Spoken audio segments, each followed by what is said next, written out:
Jake Martinez could not sleep.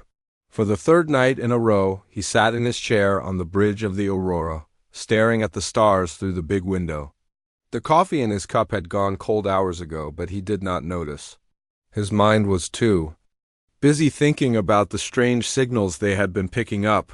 The Aurora was not a warship. It was a research vessel built to watch and listen to space. For 3 years, Jake and his crew had been stationed at the edge of the solar system. Far from Earth, their job was simple: keep an eye on things and report back if anything unusual happened. Until now, the job had been boring. Space was mostly empty and quiet. Sometimes they would detect radio signals from Earth bouncing around the solar system. Other times they would track asteroids or comets. But nothing exciting ever happened. That changed 2 weeks ago when Lisa Thompson, the ship's language expert, detected something new.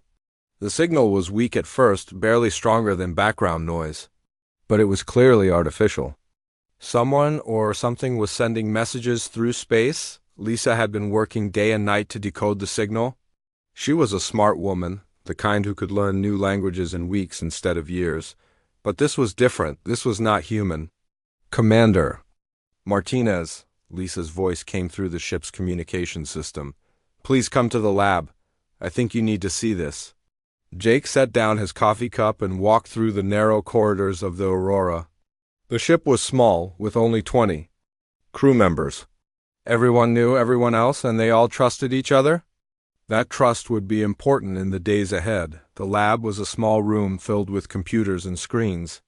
Lisa sat at the main console, her fingers moving quickly over the keyboard. She looked tired, with dark circles under her eyes. She had been working too hard, but Jake knew better than to tell her to rest. When Lisa was onto something, nothing could stop her. "What do you have for me?" Jake asked, pulling up a chair next to her. Lisa pointed to the screen. It showed a series of numbers and symbols that meant nothing to Jake. "I've been working on this signal for days. At first I thought it might be some kind of natural phenomenon. But look at this." She pressed a button and the symbols changed into words. Jake read them slowly, his heart beginning to beat faster. "People of Earth, we are the Keth Dominion. We have been watching your world for many years. We have seen your broadcasts. We have studied your technology. We have learned your languages." Jake felt his mouth go dry. He read the next lines. "Your species is young and weak. You have no place in the galaxy as you are. You will surrender your technology to us. You will accept our rule. You will obey our commands." The message continued, but Jake had to stop reading for a moment. He looked at Lisa, who was watching him carefully. "Is this real?" he asked. Lisa nodded. "The signal is coming from outside our solar system. The technology used to send it is far beyond anything we have. Commander, this is not a joke or a test. This is a real message from real aliens." Jake forced himself to keep reading. The message got worse. "We give you 30 of your days to respond. You will send a message of surrender to these coordinates. If you do not surrender, we will come to your world. We will take what we want. We will destroy what we do not need." At the bottom of the message was a list. It showed the names of 17 different worlds that had been processed by the Keth Dominion. Next to each name was a date and a simple notation: resistance eliminated, population reduced to manageable levels. Jake sat back in his chair. He had served in the military for 20 years before taking command of the Aurora. He had seen combat, had faced danger, had made difficult decisions, but nothing had prepared him for this. "How long do we have?" he asked. Lisa checked her calculations. "The message was sent 12 days ago. That leaves us 18 days before their deadline." Jake stood up and walked to the window. He could see Earth in the distance, a small blue dot among the stars. Somewhere down there, people were living their normal lives. They were going to work, taking care of their families, planning for the future. They had no idea that their world was being threatened by aliens. "Have you detected any ships?" Jake asked. Lisa shook her head. "Not yet. But if they're coming, we probably won't see them until they're almost here. Their technology is clearly much more advanced than ours." "Jake, made his decision. He walked back to the console and picked up the communication device. "This is Commander Martinez to Earth Command. Priority Alpha, I need to speak with General Adams immediately." While they waited for the connection, Jake thought about what this meant. Humanity had always wondered if they were alone in the universe. Now they had their answer, and it was not what they had hoped for. The Keth Dominion clearly thought humans were weak and primitive. They expected Earth to surrender without a fight. They had destroyed 17 other worlds that had tried to resist, but they did not know humans very well. Lisa was still working at her console when the connection to Earth came through. "Commander Martinez, this is General Adams. What's your status?" "Sir, we have a situation. I'm sending you a decoded alien message. You need to see this right away." As Jake transmitted the message to Earth, he thought about the choice humanity would have to make. They could surrender and hope the aliens would be merciful, or they could fight back and risk everything. Jake had a feeling he knew which option humanity would choose. General Adams had not slept in 2 days. The message from the Aurora had changed everything. In his 30 years of military service, he had faced many crises, but nothing like this. Aliens were real, and they were coming to Earth. The emergency meeting was held in the deepest part of the Pentagon. President Amy Collins sat at the head of the table, her face calm but her eyes showing the strain of the situation. Around her were the most important people in the government, military leaders, scientists, and advisors who would help decide humanity's fate. "Let me make sure I understand this correctly," President Collins said, looking at the paper in front of her. "These aliens, the Keth Dominion, want us to surrender our technology and accept their rule. If we refuse, they will attack Earth and destroy our civilization." General Adams nodded. "That's correct, Madam President. Commander Martinez's team has confirmed the message is real. Our best estimate is that we have 16 days before their deadline." Secretary of Defense Ben Rodriguez spoke up. "What do we know about their military capabilities?" Dr. Dan Parker, the head of the Space Communication Project, consulted his notes. "Based on the technology used to send their message, they are far ahead of us in several areas. Their ships can travel faster than light, and their weapons are likely much more powerful than ours." "Have they attacked other worlds?" President Collins asked. "Yes, ma'am. The message listed 17 civilizations that they have destroyed. Each one refused to surrender, and each one was eliminated within a matter of days." The room fell silent. Everyone understood what this meant. Earth was facing an enemy that had destroyed 17 other worlds.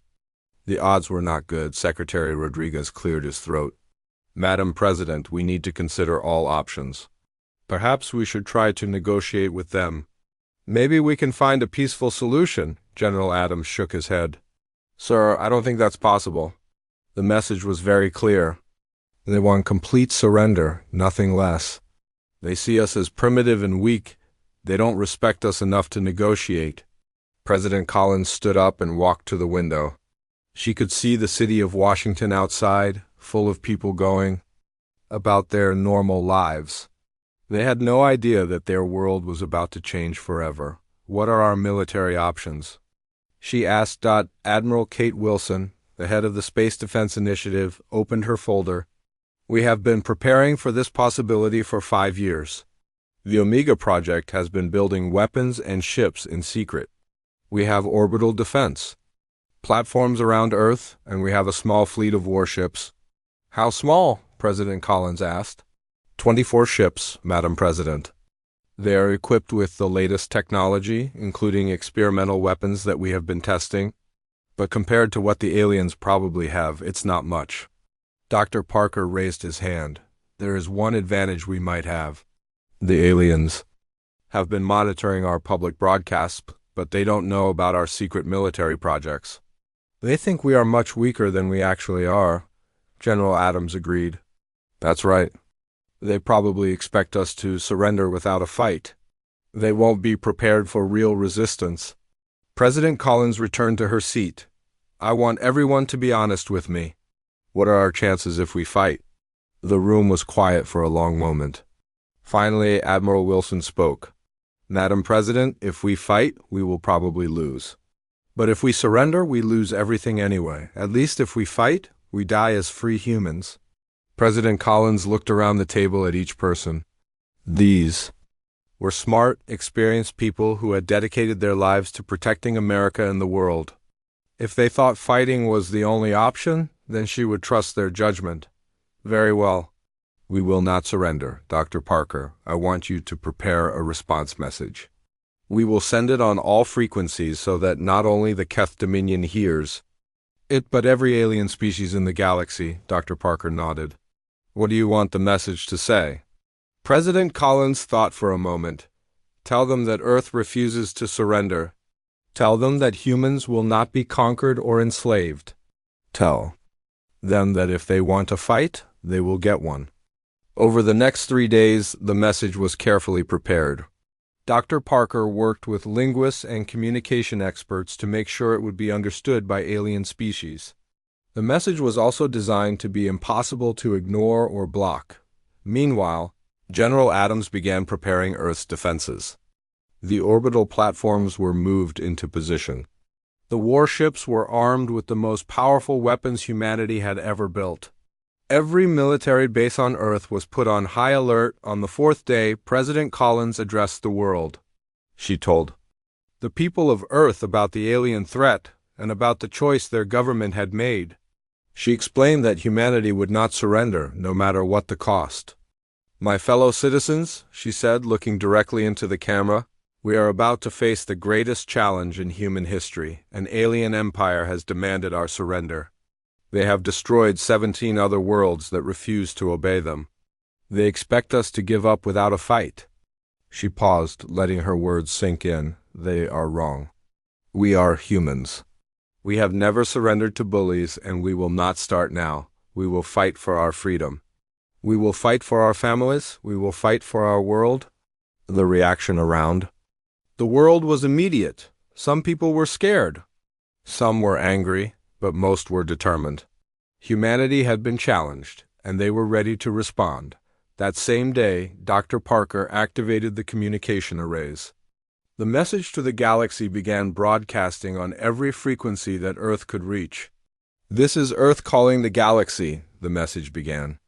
We have received the ultimatum from the Keth Dominion. We have studied their demands. We have made our decision. The message continued, explaining that humanity would not surrender or accept alien rule.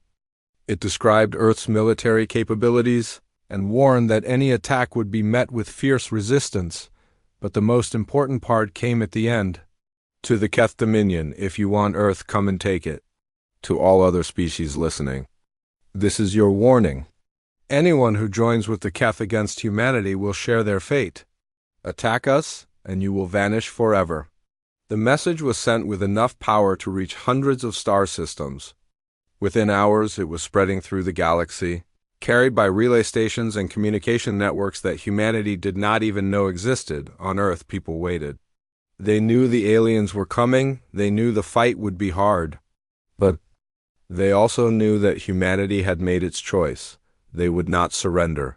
They would not give up. They would fight to the end. The die was cast. Earth had sent its message to the galaxy, and now everyone would see what humans were really made. The Keth Dominion fleet appeared exactly when they said they would. Admiral Kate Wilson was on the bridge of the Defiant when the sensors detected them.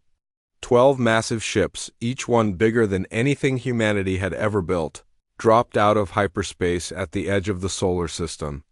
Contact Earth Command, Kate ordered her communication officer. Tell them the aliens have arrived. Lieutenant Emma Foster was studying the sensor readings at her station. Admiral, those ships are huge. The smallest one is 3 times the size of our biggest warship. The largest one is like a flying city. Kate looked at the display screen showing the alien fleet. She had spent 5 years preparing for this moment, but seeing the enemy ships with her own eyes was still a shock. The Keth had not been lying about their power. Their ships were massive, armed with weapons that could probably destroy a planet. Are they moving toward Earth? Kate asked. Not yet, Admiral. They're holding position at the edge of the system. They're sending a message. Kate nodded. Let's hear it. The alien voice that came through the speakers was cold and mechanical. It spoke in perfect English, but with no emotion at all. Primitive humans of Earth, we are the Keth Dominion. We have arrived as promised. You have ignored our generous offer of surrender. This was a mistake. You will now face the consequences of your foolishness. The message continued, but Kate had heard enough. She activated the ship's communication system to speak with her crew. All hands, this is Admiral Wilson. The enemy has arrived. They think we are weak and stupid. They think we will run away or beg for mercy. They are about to learn how wrong. They are on the bridge. Everyone was at their stations. These were the best officers in the Space Force, men and women who had trained for years for this moment. They were scared, but they were ready. Captain Mike Chun was commanding the orbital defense platforms around Earth. His job was to protect the planet if the alien ships got past the fleet. He watched as the enemy began to move. They're coming, he reported to Admiral Wilson. The entire fleet is moving toward Earth. They're staying in formation, just like they did when they attacked the other worlds. Kate studied the tactical display. The aliens were moving slowly, confidently. They were not trying to hide or use clever tactics. They were simply flying straight toward Earth, expecting to crush any resistance with overwhelming force. This is exactly what we expected, Kate said to her officers. They've done this 17 times before. They always use the same strategy. That's going to be their mistake. The human fleet was much smaller than the alien force. 24 ships against 12, but the alien ships were so much bigger that the numbers did not matter. In a straight fight, the humans would lose quickly, but Admiral Wilson had no intention of fighting fair. All ships, this is Admiral Wilson. Execute Plan Alpha. Remember, we only get one chance to surprise them. The human ships had been hiding behind Earth's moon, using it to block the alien sensors. Now they moved out, but not in the direction the aliens expected. Instead of flying straight toward the enemy, they split into 3 groups and approached from different angles. At the same time, the orbital defense platforms around Earth came online. The aliens had seen them, but they had dismissed them as primitive weapons. They were about to learn that humans were very good at making things that looked harmless but were actually deadly. The first shot of the battle came from Platform 7.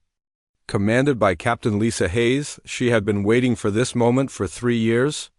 The platform's main weapon was a railgun that could fire projectiles at incredible speeds. Target locked, she reported. Firing. The tungsten projectile left the railgun at nearly 1/3 the speed of light. It took only seconds to cross the distance between Earth and the alien fleet. The Keth had shields that could stop most weapons, but they were not designed to stop something moving that fast. The projectile punched through the shield of the laid alien ship and tore through its hull. Explosions bloomed along the ship's side as the impact destroyed weapons and equipment. Impossible, came the alien transmission. No primitive species possesses such technology. Admiral Wilson smiled.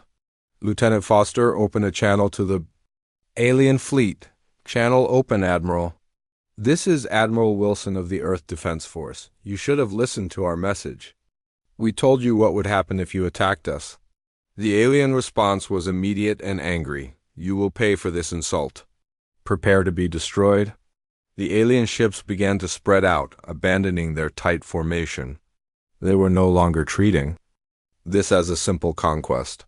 They were now treating it as a real battle, but the humans were not done surprising them. Captain Ben Foster was commanding the stealth ship Ghost. His ship was invisible to alien sensors, and he had been moving into position for the past hour. Now he was directly behind the alien flagship. Ghost to Admiral Wilson, I'm in position. Execute Phase 2, Captain. The Ghost fired its experimental plasma cannons at point-blank range. The alien ship's shields were facing forward, expecting attacks from that direction. They were completely unprepared for an attack from behind. The plasma beams cut through the alien ship's engine section like a hot knife through butter. The massive vessel began to slow down, sparks and debris flying from its damaged engines. How is this possible? The alien commander transmitted. Our sensors show no ships in that location. Admiral Wilson's voice came back, calm and confident. We humans have a saying, never underestimate your enemy.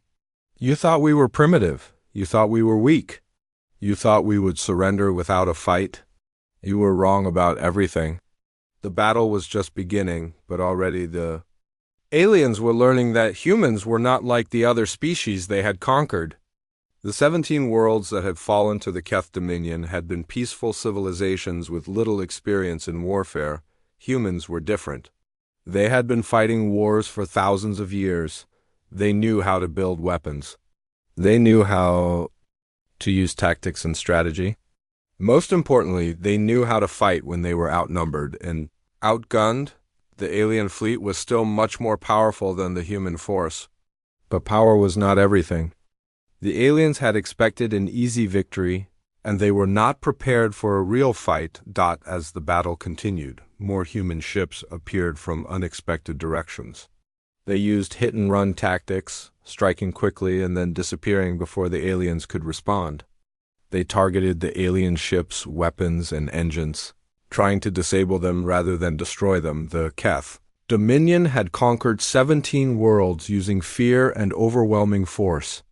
But humans did not scare easily, and they had learned how to fight against superior enemies. The aliens were about to discover that attacking Earth was the biggest mistake they had ever made. The real battle was just beginning. The battle had been going on for 2 hours, and the aliens were beginning to panic. What should have been a simple conquest had turned into a nightmare. The Keth Dominion fleet was being torn apart by an enemy they had thought was primitive and weak. Captain Lisa Hayes was piloting her fighter bomber through the wreckage of an alien cruiser. Her squadron had been tasked with taking out the enemy communication systems, and they were doing their job well. The small, fast human ships were like angry wasps, too quick for the alien weapons to track. Target acquired, Lisa reported over the radio. Beginning attack run on the command ship. The alien flagship was massive, easily 10 times the size of Earth's biggest warship. Its hull was covered with weapons and armor that should have made it invincible. But the humans had found its weakness. Lisa's fighter dove toward the ship's communication array, a cluster of huge antennas that allowed the aliens to talk to each other and call for help. If she could destroy those antennas, the alien fleet would be cut off from the rest of their empire. Incoming fighters, her wingman warned. 3 alien ships moving to intercept. Lisa smiled grimly.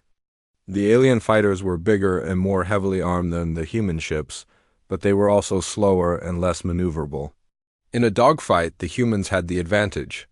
I see them, Lisa said. Stay on target. We need to take out those antennas. The alien fighters opened fire with energy weapons that lit up the darkness of space. But Lisa was already moving, her ship dancing through the laser beams like a leaf in the wind. She fired her own weapons. Smaller but more accurate than the alien guns, her missiles struck the lead alien fighter, and it exploded in a ball of fire. The other 2 fighters tried to follow her, but Lisa was already past them, diving toward the flagship's antennas. Missiles away, she announced, launching her remaining weapons at the communication array. The missiles struck their target, and the huge antennas collapsed in showers of sparks and debris. Suddenly, the alien fleet could no longer communicate with each other or with their homeworld. Communication array destroyed, Lisa reported. The aliens are cut off.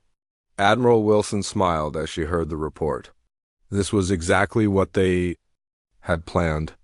The aliens were used to fighting weaker enemies who would panic when faced with superior force. But humans were different.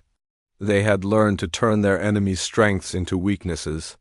Phase 3 is complete, Admiral Wilson announced to her fleet. Begin Phase 4. Dr. Emma Clark was working frantically at her station on the research ship Aurora. She had been monitoring the battle from the edge of the system, but her job was just as important as the fighting ships. She was operating a device that had taken 5 years to build and had never been tested in real combat. Emma, are you ready? Admiral Wilson asked over the communication channel. Almost there, Admiral. The hyperspace interdiction field is charging up. Give me 2 more minutes. Emma's device was humanity's secret weapon. The aliens had faster-than-light travel, which meant they could retreat if the battle went badly for them. But if Emma's device worked, it would trap the alien ships in normal space, preventing them from escaping. "Field is ready," Emma announced. "Activating now." Invisible energy spread out from the aurora, creating a barrier around the entire solar system. Any ship trying to enter hyperspace would find itself blocked. Unable to leave normal space, the alien commander realized what was happening too late. His fleet was being destroyed piece by piece, and now he could not even retreat. He tried to activate his ship's hyperspace drive, but nothing happened. "Impossible," he transmitted on an open channel. "Our hyperspace drives are not responding." "Admiral," Wilson's voice came back, calm and confident. "We told you what would happen if you attacked us. Did you think we were bluffing?" The alien commander was beginning to understand that he had made a terrible mistake. These humans were not like the other species his empire had conquered. They were smarter, more determined, and far more dangerous than anyone had realized. "We demand safe passage," the alien commander transmitted. "Allow us to leave, and we will not return to this system." "No," Admiral Wilson replied. "You came here to destroy us. You came here to enslave us. You came here to take our world. The only thing you're going to take is a lesson about what happens when you threaten humanity." Captain Mike Chun was watching the battle from the orbital defense platforms around Earth. His weapons had been firing continuously for 2 hours, sending tungsten projectiles at incredible speeds toward the alien ships. Several of the enemy vessels had already been destroyed, and the others were badly damaged. "Admiral, we're detecting power fluctuations in the remaining alien ships," Mike reported. "I think they're trying to overload their reactors." "Admiral," Wilson understood immediately. The aliens were preparing to destroy their own ships rather than be captured. It was a desperate move, but it would create massive explosions that could damage the human fleet. "All ships move to safe distance," Admiral Wilson ordered. "Do not let them take you with them."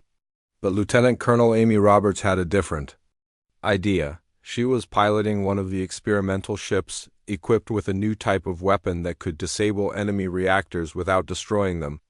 "Admiral, request permission to try something," Amy said. "What do you have in mind, Colonel?" "I can use the neural disruptor to shut down their reactors safely. It's risky, but it might work." Admiral Wilson made a quick decision. "Do it, Colonel, but be careful." Amy flew her ship directly toward the alien flagship. The neural disruptor was an experimental weapon that could interfere with alien computer systems. If it worked, it would shut down the alien ship's power without causing an explosion. "Firing neural disruptor," Amy announced. The weapon sent out a pulse of energy that invisible to the naked eye. It struck the alien flagship, and immediately the ship's lights went out. The reactor shut down safely, and the ship began to drift helplessly through space. "It worked," Amy reported. "The flagship is disabled but intact." One by one, the human ships used the neural disruptor on the remaining alien vessels. Within an hour, the entire Keth Dominion fleet was floating dead in space, their crews alive but helpless. "This is Admiral Wilson to the surviving alien ships," Kate announced. "Your fleet has been defeated. Your ships are disabled. Your communication systems are destroyed. You cannot call for help, and you cannot escape." The alien commander's voice came back, much quieter now. "What do you want from us?" "We want you to take a message back to your empire," Admiral Wilson said. "Tell them what happened here. Tell them that humans are not weak or primitive. Tell them that we will defend ourselves against any who threaten us. You are going to let us live?" The alien commander asked, surprised. "We are not monsters," Admiral Wilson replied. "We will repair one of your ships and give you enough fuel to reach your homeworld. But understand this. If any Keth ship ever approaches Earth again, we will not be so merciful." The battle was over. The Keth Dominion fleet had been completely defeated, and humanity had won its first victory against an alien empire. But Admiral Wilson knew that this was just the beginning. The galaxy would soon learn that Earth was not a world to be conquered. It was a world to be respected and feared. The age of human expansion was about to begin. Captain Ben Foster sat in the command chair of the Ghost, watching as the last Keth ship disappeared into hyperspace. The alien vessel had been repaired just enough to make the journey home, carrying with it the survivors of the defeated fleet and a message that would change the galaxy forever. "Communications, are you recording everything?" Ben asked his officer. "Yes, sir. Full battle recordings, alien ship specifications, and tactical analysis. Everything is being transmitted to Earth Command and broadcast on all galactic frequencies." Ben nodded. The battle had been won, but the real work was just beginning. The galaxy needed to know what had happened here. Every alien species within 100 light-years would soon learn that humanity was not the weak, primitive civilization they had appeared to be. Dr. Don Parker was working around the clock at the Earth Communication Center. His job was to make sure that every species in the galaxy received the message clearly. He had been broadcasting continuously for 3 days, sending out the recordings of the battle along with detailed analysis of what had happened. "Dr. Parker, we're getting responses," his assistant reported. "Signals from dozens of different star systems. They're all asking for more information." Don smiled. "Good, let them ask. The more they learn about us, the less likely they are to make the same mistake as the Keth." The message that Earth was sending was simple but powerful. It showed the complete destruction of the Keth Dominion fleet, along with detailed recordings of the battle. The aliens had arrived with 12 massive warships, confident in their ability to conquer Earth. 6 hours later, 11 of those ships were destroyed, and the 12th was limping home with the survivors, but the message contained more than just battle footage. It also included a warning that would be remembered throughout the galaxy for generations to come. "This is Earth to all listening species," the message began. "The Keth Dominion attacked our world unprovoked. They demanded our surrender and threatened to destroy our civilization. They believed we were weak and primitive. They were wrong." The message continued, showing the advanced technology that humanity had developed in secret. The rail guns that could fire projectiles at incredible speeds. The stealth ships that were invisible to alien sensors. The neural disruptors that could disable enemy vessels without destroying them. "We do not seek war with any species," the message explained. "We want peace, trade, and friendship with all who approach us honestly, but let there be no mistake about our intentions. We will defend ourselves against any who threaten us. Attack us, and you will vanish forever." The response from the galaxy was immediate and dramatic. Within days, alien governments were recalling their military fleets from human space. Species that had been planning to test Earth's defenses quietly abandoned their plans. The Keth Dominions. Allies began to distance themselves from the defeated empire. Merle Kate Wilson was reading the intelligence reports that were pouring in from across the galaxy. The battle had done more than just defeat one alien fleet. It had completely changed the balance of power in the region. "Admiral, we're getting a message from the Zephyrian Republic," Lieutenant Foster reported. "They want to establish diplomatic relations with Earth." Kate raised an eyebrow. The Zephyrians had been one of the species conquered by the Keth Dominion. Their homeworld had been attacked and occupied 5 years ago, and they had been forced to serve the Keth as slaves. "What are they saying?" Kate asked. "They want our help, Admiral. They're planning a rebellion against the Keth occupation forces. They want to know if we'll support them," Kate smiled. This was exactly what they had hoped would happen. The Keth Dominion had ruled through fear and intimidation, but now that fear was broken. If humans could defeat the Keth, then other species could too. "Tell them we'll consider their request," Kate said. "But first, we need to establish formal diplomatic relations." President Amy Collins was addressing the nation again, but this time, her message was very different from the one she had given 3 weeks ago. Then she had been preparing the country for war. Now she was announcing victory.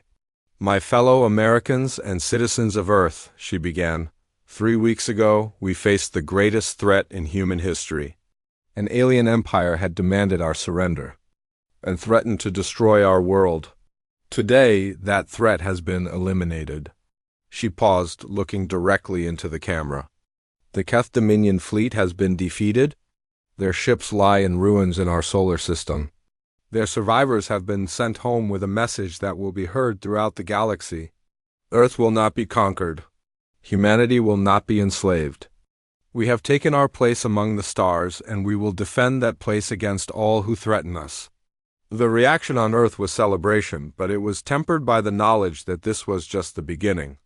Humanity had won its first battle against an alien empire, but there would be other challenges ahead. Dr. Lisa Thompson was working on the next phase of humanity's expansion into the galaxy. As Earth's first ambassador to the Galactic Council, she was preparing for the most important negotiation in human history. "The Council has agreed to meet with us," she told President Collins. "They want to discuss Earth's membership in the galactic community." "On what terms?" the President asked. "As equals," Lisa replied. "They're no longer treating us as a primitive species. They want to establish trade agreements, defense pacts, and cultural exchanges. The battle has changed everything." 6 months later, Lisa stood before the Galactic Council on the neutral station orbiting the star Proxima Centauri. Representatives from 47 different species were present, all of them wanting to establish relations with the newcomers from Earth. "Honorable representatives," Lisa began, "humanity comes before you in peace. We seek friendship, trade, and mutual cooperation with all species. We have no desire to conquer or dominate others. We want only to take our place as equals in the galactic community." She paused, looking around the chamber at the alien faces watching her. "But let there be no misunderstanding about our position. We have proven that we can defend ourselves. We have shown that we will not be intimidated or conquered. We offer our friendship freely, but we will not allow ourselves to be threatened or attacked." The response was immediate and positive. Species after species stood up to offer trade agreements, defense pacts, and cultural exchanges. The Keth Dominions allies were notably absent from the proceedings. "The Council recognizes Earth as a full member of the galactic community," the chairman announced. "Welcome, humans, to the stars." As Lisa left the chamber, she reflected on how much had changed. In just 6 months, humanity had gone from being unknown and isolated to being one of the most respected species in the galaxy. The battle against the Keth Dominion had not just been a military victory. It had been a declaration that humanity would not be ignored or pushed around. The message that Earth had sent to the galaxy was clear and simple: attack us and you will vanish forever. But the deeper message was even more important. Humanity was ready to take its place among the stars as equals and as friends to all who approached them with respect. The age of human expansion had begun, and the galaxy would never be the same.